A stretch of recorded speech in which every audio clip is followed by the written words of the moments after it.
কথাবার্তি বইলা মা বাবার সাথে মামুর সাথে কথাবার্তি বইলাই রাস্তায় চলে গেছে। শুক্রবার আমি সকালে রাস্তায় গেছি, আমারে 12টা ফোন দিছে আমার ছেলে বয়স 17 বছর, ওরা সাইড বাই ছোট ছেলে। তাই আপনার 12টা ফোন দিছে। আমি আবার করতেছে কি, ওই যে ভার্সিটির ছাত্ররা এইদিকে মিছিল মিটিং লয়ে আসতেছে, এখানে কিন্তু খন্দকারের গ্রুপ আবার বাসাদের গ্রুপ হেগোরা আক্রমণ করার জন্য অনেক চেষ্টা করতেছে, মানুষ গলে গলে বিভিন্ন জায়গায় সেট করে দিছে। আমি আবার অটো রিক্সা চালাই, আমি এইগুলো দেখিয়া কিন্তু এগুলো দেখিয়া আমি বাসায় ঢুকতেছি না, আমি অগরে যে ভার্সিটির সামনে যাইয়া অগরে কথা বুঝিয়ে দিয়া কিভাবে কি করতে হবে না করতে হবে এটা একটা সহযোগিতা করিয়া আমি আবার রিটার্ন আইসি ফ্যামিলি বাজার। এই যে দোনো সাইডে এরা অনেক ফলাফাইন সেট করে দিছে অর্থ নিয়া। আমি কি করলাম, আবার রিটার্ন ঘুরিয়া গেলাম। তোমরা এইভাবে এই রোডের মাথায় অর্থ নিয়ে দাঁড়িয়ে দিছে, কিন্তু তোমাদের দাওয়ার দিব, কিন্তু তোমরা দাওয়ারে নরম হইবা না, পিছলা দিবা না, পিছলা দিলে কিন্তু তোমরা সাকসেস হইতে পারবে না। তোমরা সামনে এর দাওয়ার দিব, তোমরা সামনে আকর্ষণ থাকবা। ঠিক ওরা এইভাবে আমি আমাদের সাথে সাথে আমি কিন্তু আবার আসতেছি, আমি আর বাসায় ফিরে যাইনি। আমি নগরের নতুন বাজার ফার করিয়া দিয়া আমি রিটার্ন বাসায় চলে গেলাম তাড়াতাড়ি। যাই আমি আর শুক্রবার দিন নামাজ আল্লাহ করে পাইলাম না পাইয়া আমি গোসল করছি। আমার এই ছোট ছেলে বড় ছেলেরে ফোন দিয়া সবাই বাসে আনছে, মাদারও ছেলেরে বাসে আনছে, হেতার বড় ছেলে লগে রাখিয়া দোনো ভাই নমাজ ছড়িয়ে আইছে, বড় ভাইয়ে মাদার ভাইরে বাসা ফাটিয়ে দিছে। ফাটিয়ে দেওয়ার পরে এমন আইসা ভাত খাইছে, আমিও ভাত খাইয়া পানের থালা লিয়া খাটার উপরে বসছি, বইয়া পান খাইতেছি। ওর মামু ভাত খাইয়া বৈশা রয়েছে, বৈশা থেকে কি কয়, তো মামা এতদিন তোমার আন্দোলনে গেছো, আজকে আন্দোলনে যাইও না, আজকের পরিস্থিতি খুবই ভয়ঙ্কর। উত্তর করলো, মামা কি বলেন, এটা কি বলেন, এই দেশ রক্ষা করতে হইলে রক্ত দিতে হবে মামা। তো আমি বললাম যে মামা আব্বা তুমি আমাদের সবার ঘরে ঢুকাইলা আর তুমি রক্ত দিতে যাইবা, বহুত বলে ভাই রক্ত দিয়ে লাইছে, আমি দেখে আইছি সাদাতপুর, বাসতলা, নতুন বাজার। তো কি বলেন, রক্ত ছাড়া এই দেশ রক্ষা হবে না, এই দেশ রক্ষা করতে হলে রক্ত দিতে হবে। আমি কিছু কই যাও তুমি, এবারও কই যাও, তোমার মানা বলছি না কেন আব্বা, আমি এক কাপ চা খাইয়ে আসি। এই কথা কইয়া বলাবেন যে সংগঠন এই 4-5 মাসের মধ্যে আমার এই ছেলে 3.5 লক্ষ টাকা ভাঙছে, 3.5 লক্ষ টাকা ভাঙছে। আমার পরিবারের কানের দুলগুলা এই সংগঠনের পিছনে কাটাইছে। আমি বলতে পারি না, আমার বলে না, ওর মায় আমারে বলে না, কানের দুলগুলি বেশি সংগঠনে খাড়াইছে। খাড়াইয়া ছাত্র করে গুছিয়ে গেছে। আমার বলা অনেক সাহসী ছিল, অনেক দক্ষতা ছিল, কিন্তু লেখাপড়া কম ছিল, অনেক দক্ষতা ছিল। তারপরে সবাই কিন্তু অরে আগে ব্যবহার করত। তো এখন ডাক গেছে, এই কথা কইয়া বাইরে গেল। বাইরে যাওয়ার পর 20 মিনিট বা ওইসে কি বা না, এর ভিতরে একটা বাচ্চা আইয়াছি দিয়ে উঠলো যে আংটি গো আংটি, আমার মনির ভাইয়ের নাই, আমার ঘরে কে কি খাওয়াইবো। আর আমার ছেলে কিন্তু ওখানে ছেলে সন্তান ঘুরাঘারা যা থাকতো ওখানে সবারে খাওয়াইতো বিভিন্ন খাওয়ানো, আমার ঘরে কে খাওয়াইবো। এই কথা কর লগে আমার গুমটা গেছে ভাঙ্গার লগে আমি দিয়েছি দৌড় দিয়ে গেছে। আমার মায়া আবার আমার ফাঁসে দৌড়ে পড়ছে। আমি আবার গেছি জামা থুই দৌড়েছি, কিছুই লই নেই, টান দিয়া গেঞ্জিটা লইছি, লইয়া বাইরে দৌড় দিছি। দৌড় দিয়া যায় দিয়েছেন কি রিক্সা লইছি, রিক্সাতে আমার মায়ের যায় দৌড়ে উঠছে।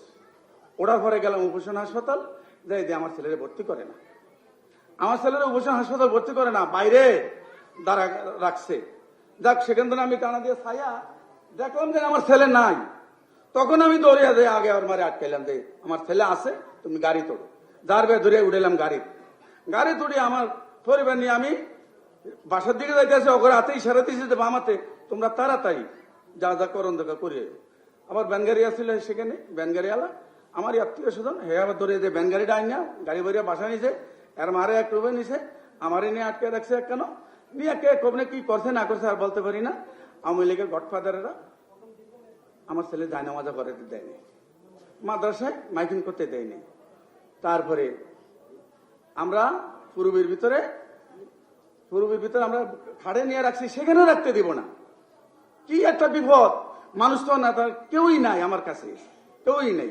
সবাই কেউ আসে দৌড়িয়ে দেখা আসে, আমি পারি না ছেলে থুইয়া ফলাইতে। কাউকে আর্মি আইতে আছে, কাউকে বিডিআর আইতে আছে, কাউকে পুলিশ আইতে আছে, কাউকে ছাত্রলীগের ফলা ভাই নাইতে আছে। হাইরে বিপদ, ওরে বিপদ! ছেলে মরছে কি বিপদ, হচ্ছে কি বিপদ অনে আমাদের লাশ নিয়ে। যাক রয়েছে যে এখানে মারি দিতে 5টা কবরস্থানে ফাড়াইলাম, একটা কবরস্থানে জায়গা দিল না। তারপরে বাধ্য হয়ে আমার তো মাত্র 700 টাকা ছিল, সারাদিন গাড়ি চালাইছি 700 টাকা, যারা 30,000 টাকা গাড়ি ভাড়া করিয়া আমি নিলাম দেশও।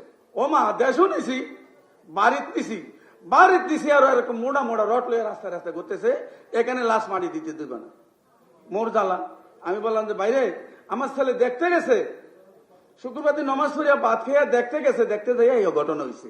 আমরা রাজনীতি করি নাই, আর আমরা রাজনীতি করি না। তখন আমার কথা হয়েছে, আমরা কোন রকম মাটিটা দিয়ে গড়তে পারলে হয়, ঘুরিয়া হইলে আমরা এখানে শর্ত হইব, কোন রকম মাটি দিয়া ঘুরিয়া বাইরিয়া আমরা বাড়িতে গেলাম।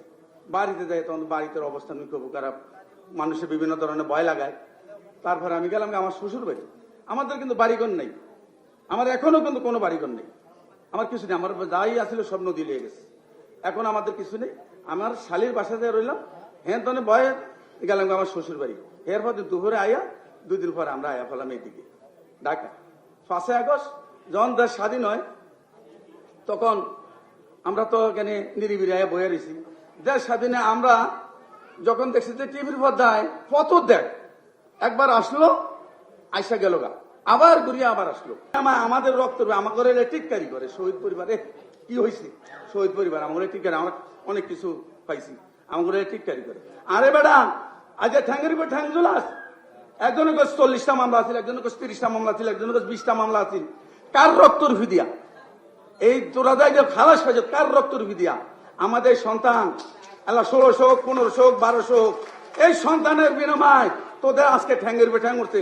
তোরা পরিবার নিয়ে ঘুমাইতে পারস না, আজকে চিনস না আমাদের চিনস না। আমরা কি ঘুমাই? একটা শহীদ পরিবার কই পারবো? কেউ রাত্রে ঘুমাইতে পারেন?